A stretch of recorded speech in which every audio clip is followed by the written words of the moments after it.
This is Democratic Congressman Alan Grayson. He's down in Florida. Remember, he was elected to the House. Then he lost his seat, and then he won it right back again. And so he's a very vocal member of the House, very liberal, big limousine liberal. One of the wealthiest members of the House of Representatives, by the way, but classic limousine liberal. And he recently put out a campaign letter or fundraising letter with a big burning cross on it, from the KKK imagery, basically comparing the Tea Party to the KKK.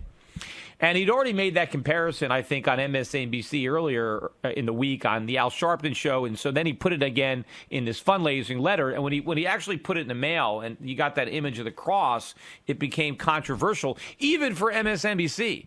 Because you got Martin Bashir, which is very sympathetic, obviously, to Grace's perspective. Even he's a little, squeamish about the burning cross on the fundraiser. So listen to some of this interview.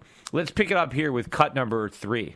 No, what I'm saying to you, sir, though, is that you've heard your colleague John Yarmouth say that he felt that that wasn't the best analogy, that using that kind of example is inappropriate. And doesn't it actually denude the very evil of the KKK, who did perpetrate such horrific murders upon people? I mean, let's be honest, the Tea Party has not done that.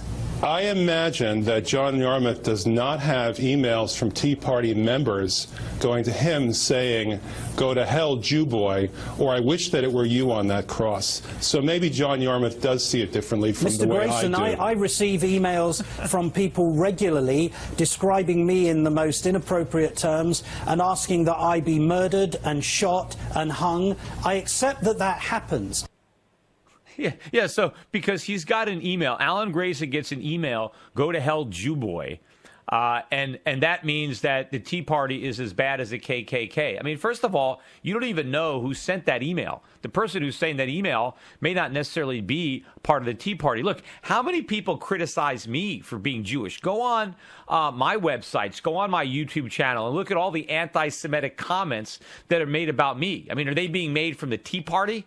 I don't think so. I don't think it's Tea Partiers that are going on and talking about my being Jewish.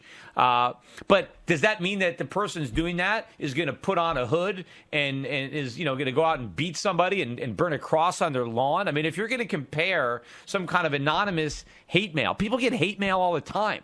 I mean, if you don't get hate mail, then you're not doing anything. I mean, if you're out there in the public eye, if you're saying anything controversial, somebody is going to get pissed off about it. You're going to get hate mail. That's par for the course. If you can't stand the heat, get out of the kitchen. So Alan Grayson is out there. He's being controversial, and he's getting some hate mail. Wear it like a badge of honor. Don't say, "Oh, well, this is as bad as the KKK." No, it's not. Nobody is burning a cross on Alan Grayson's lawn. Maybe if Alan Grayson actually found himself, burning on a cross, if a bunch of guys in hoods dragged him out of his mansion and beat the crap out of him and then burned a Jewish star on his front lawn, okay, now you got a point. But in an email, "Go home, Jew boy"? Come on, here. But now here's where Alan Grayson starts to attack the host now. Right, because here you finally have somebody on MSNBC sounding rational, right? I guess Grayson has even pushed the envelope too far for MSNBC because they can see the absurdity of the comparison between the Tea Party and the KKK. It may be not so much that they like the Tea Party, but they don't want to let the KKK off the hook. They don't want to diminish how bad the KKK was. And by the way, underneath those masks was a bunch of Democrats. That's who the KKK was. They were all Democrats in the Ku Klux Klan, right? They never want to talk about that. But listen to how Alan Grayson, then fights back here and digs in his heels on his KKK comparison. Here, this is the next cut, number 4.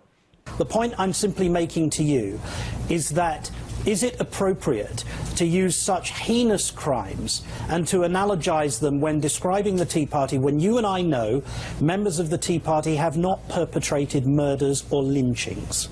And the point I'm making to you, Martin, is that if you don't speak out against it, then in effect you're collaborating with it.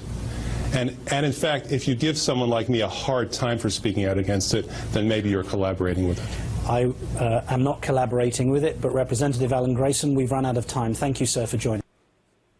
See, I would have taken offense by that comment. So basically, he's saying the fact that you're calling me out on my BS means you're in on the conspiracy. You might as well join the Tea Party, right? You're part of the problem if you're not just endorsing what I'm saying, right? That the Tea Party is so bad that we need to compare them to the KKK. We should compare them to Nazis, right? That's how bad they are. Right? And if you object to those comparisons for any reason, then you're part of the problem, right? You're part of this big conspiracy. You're part of that right-wing Tea Party conspiracy. No, I mean, how far out on the fringe does Alan Grayson have to venture? I mean, all this, look, this is all fear-mongering, scare-mongering, the exact stuff that Alan Grayson tries to accuse Republicans of doing. That's exactly what he's doing. He's trying to fan the flames of racism. He's the fear-monger. He's doing that to raise money. These are fundraising letters. What he's trying to do is stir up these hornets' nests. He's trying to so outrage people that they send him money so that he doesn't have to spend as much of his own money or his wife's money on his campaigns. That's what he's doing. It's about money for Alan Grayson. It's not really about the Tea Party.